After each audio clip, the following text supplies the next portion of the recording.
सुनिएगा भक्तों एक कहानी। भक्तों, एक बार एक शिकारी मछलियों को पकड़ने के लिए तालाब के किनारे गया। शिकारी क्या करता है कि कुछ केंचुए इकट्ठा करता है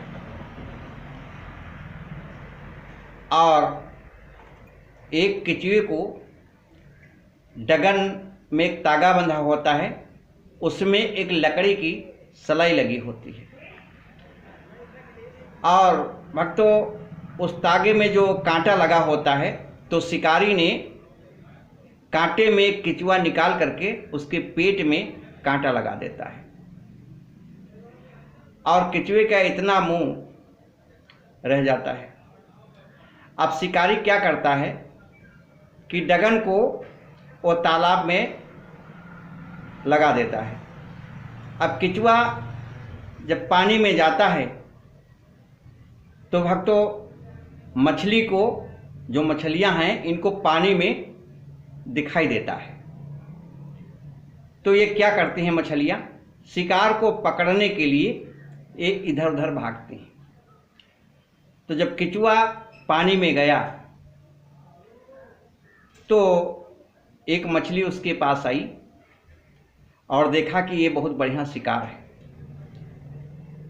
तो केंचुए ने देखा कि मेरी जान तो चली गई, लेकिन मेरे वजह से इसकी जान न जाए, इसकी जान बच जाए। तो केंचुआ मछली को समझा रहा है। क्या समझाता है? ध्यान से सुनिएगा भक्तों।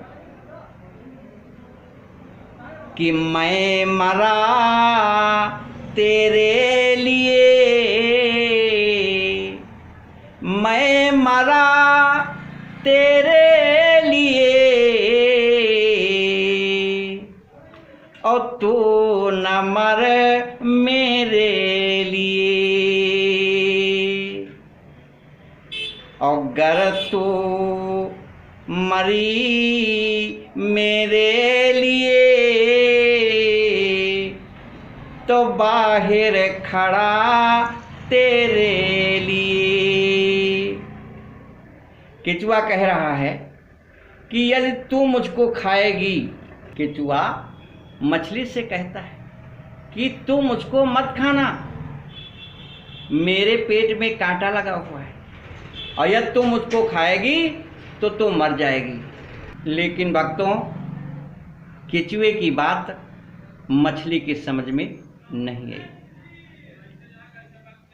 और जो ही मछली ने केंचुए को पकड़ना चाहा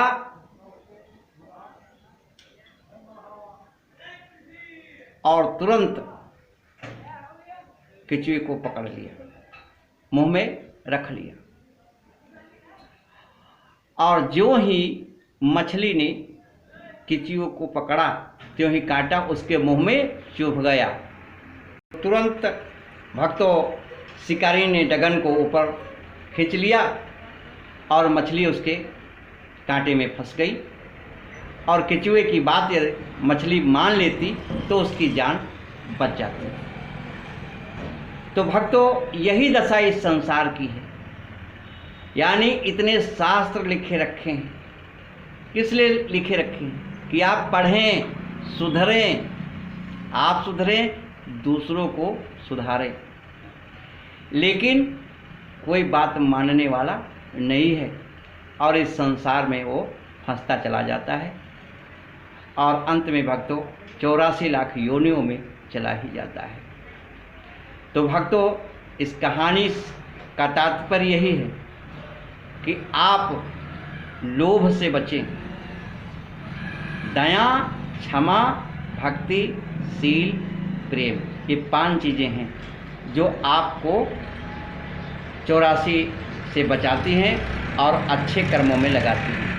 तो भक्तों काम, क्रोध, लोभ, मोह, अहंकार से बचें, तभी आपके जीवन में भक्तों खुशहाली आएगी जब आप इन 5 से दूर रहोगे। दया, क्षमा, भक्ति, शील, प्रेम, सेवा, सुमिरन, सत्संग करें। दुनिया के चक्कर में ज़्यादा मत पड़े, क्योंकि सब उल्टी रास्ता ही बताते हैं। तो भगवान का भजन करें, सत्संग करें और भक्तों अच्छा काम करें और सतगुरु करें, सच्चा सतगुरु करें और भक्तों सबका सम्मान करें। बोले कृष्ण भगवान की जय, बोले वृंदावन बिहारी लाल की जय, बोले पवन पुत्र हनुमंत लाल की जय।